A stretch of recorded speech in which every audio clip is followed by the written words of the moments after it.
New shadowing slow burden. Somalia is on the brink of famine, with children dying of malnutrition.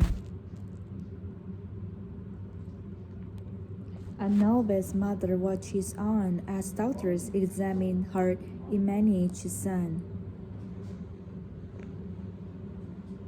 She is one of dozens of women from outlying villages who show up with starving children at the clinic every week.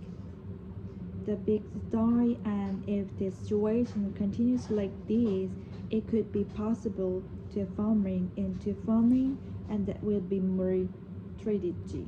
Dr. Willia had seen as swelling in New Arrive over the last few months as drought, driven by climate change, has seared the landscape. This child is so severely malnourished.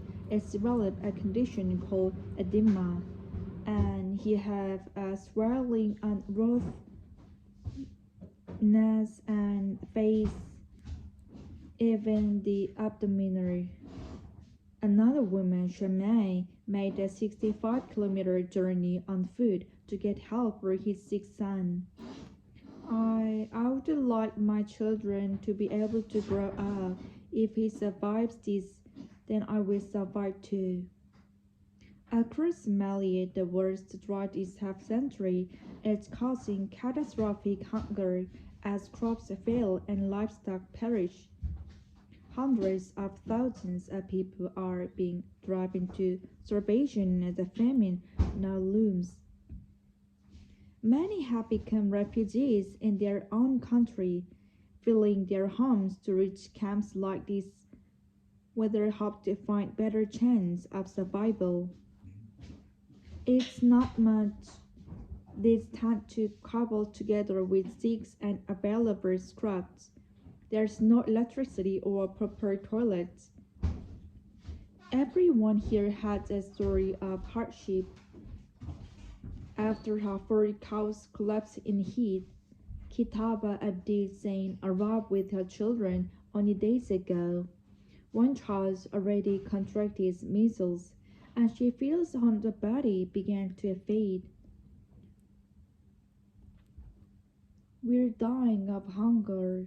We are thirsty, and we don't have anything we can use to buy food. Our livestock dies in the drought. We came here in search of survival. All Kataba and our children left are constantly wearing this not for food. No one's eaten in days. I I swear to God, this is the third night we haven't cooked anything. We can do nothing, just sit here. These camps are a common sight around this region, but they were never designed to be a permanent solution for housing unsafe diseases in life, and they are not place to raise a child. But for the family crammed into these late ship's shack, that's nowhere else to go. There's another camp near the Israeli border. Health workers go door to door looking for sick children. They have to go for far. This is the mock tape. If a child is categorized in the red section, that means the child have to be admitted in the hospital and is kidney noisy sleep, old and heat severe malnourished.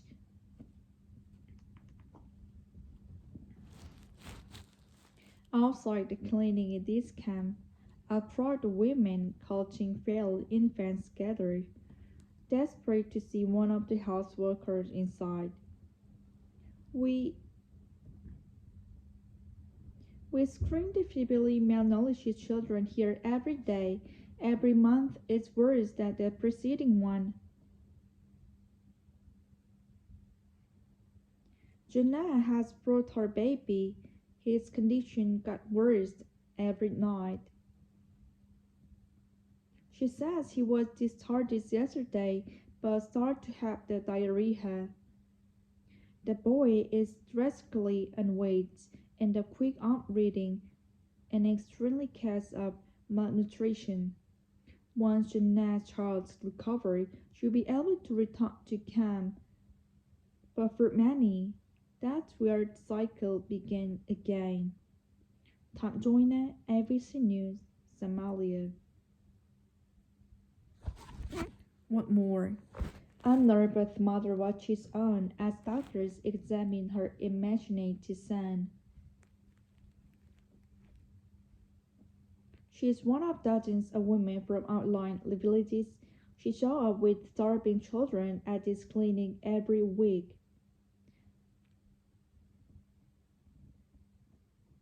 Countries like this, it could be possible to farming, and there will be more strategy.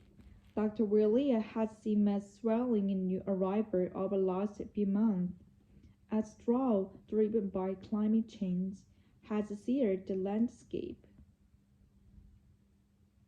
This child is severely malnourished. It's developed a condition called edema, and he has a swelling on both legs, hand, and face, even the abdominal. Another woman, Shanae, made the 65-kilometer journey on foot to get help for his sick son. I'd like my child to be able to grow up. If she survived this, then I will survive too. Across Somalia, the worst drought in half a century is causing catastrophic hunger as crops fail and livestock perish. Hundreds of thousands of people are being driven to starvation, and a famine now looms. Many have become refugees in their own country, fleeing their homes to reach camps like this, where they hope to find a better chance of survival. It's not much. These tents are covered with their sticks and available scraps. There's no electricity or proper toilets. Everyone here has a story of hardship. After Hartford house collapses in heat, Kitab Abdi Same arrived with her children only days ago. One child already contracted measles, and she feels her body begin to fade. We're dying of hunger. We're thirsty, and we don't have anything we can use to buy food. Our livestock dies in the drought. We came here in search of survival. All Kataba and children have left our clothes wearing. There's no food. No one eaten in days. I swear I swear to God, this is the third night we haven't cooked anything.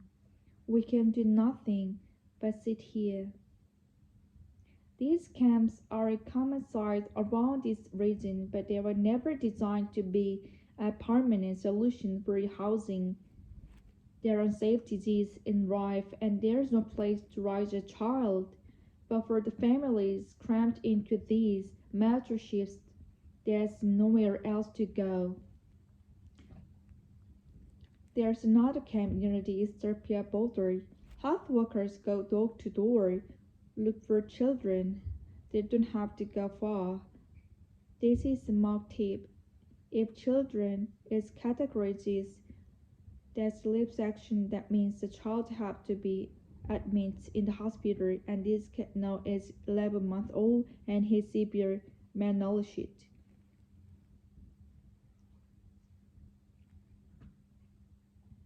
Outside the clinic in this camp, a crowd of women clutching veils infants gathered, desperate to see one of the health workers inside. We screen the feebly malnourished children here every day. Every month is worse than the preceding one. Shania has brought her baby. This condition has gotten worse overnight. She said he was discharged yesterday, but started to have diarrhea. The boy is dramatically unweight, and a quick arm reading indicates an extremely case of malnutrition. Once Shana's child recovers, she'll be able to return to camp. But for many, that's where the cycle begins again. Tom Joyner, ABC News, Somalian.